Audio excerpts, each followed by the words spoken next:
सबको जय मसीह की। राउत मिनिस्ट्री में आप सबका स्वागत है। चैनल को सब्सक्राइब करें। प्रभु का वचन आज की सुबह के समय हम लोग देखते हैं पहला पत्रस की किताब उसका 3 अध्याय और उसका 12 पद में इस प्रकार से लिखा है, क्योंकि प्रभु की आंखें धर्मियों पर लगी रहती है और उसके कान उनकी विनती की ओर लगे रहते हैं, परंतु प्रभु बुराई करने वालों के विमुख रहता है।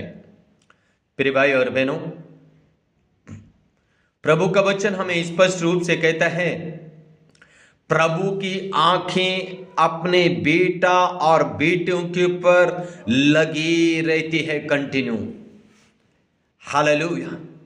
कि मेरा बेटा क्या कर रहा है, क्या नहीं कर रहा है, परमेश्वर के आंखें हमें सर्वदा देखती रहती है। प्रिय भाई और बहनों, वो रात के समय हो, वो दिन के समय हो, या भोर के या शाम के समय, लेकिन प्रभु के आंखें हमें देखते रहती है।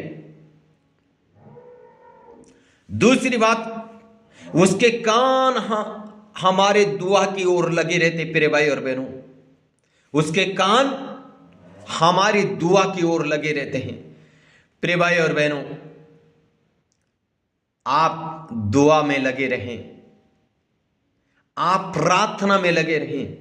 परमेश्वर हमारा इंतजार करता है कि मेरा बेटा कब मुझसे बातें करेगा, मेरा बेटा कब मुझसे प्रार्थना करेगा, मेरा बेटा कब मेरी शरण में आएगा, मेरी बेटी कब मेरी शरण में आएगा।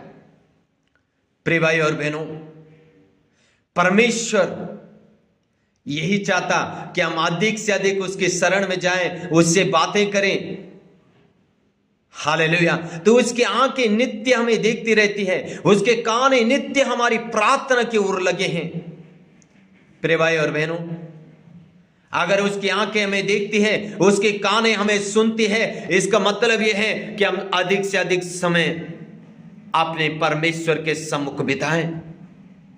हालेलुया। इसलिए प्रिय भाई और बहनों, आज की सुबह के समय लिखा है, उसकी आंखें हमें देखती है, उसकी कानें हमारी दुआ को सुनती हैं। इसलिए मेरे प्रिय भाई और बहनों, अधिक से अधिक प्रार्थना करें, निराश ना हो, डगमगाए ना, विश्वास में दृढ़ रहें। वो आपकी प्रार्थना सुनता है।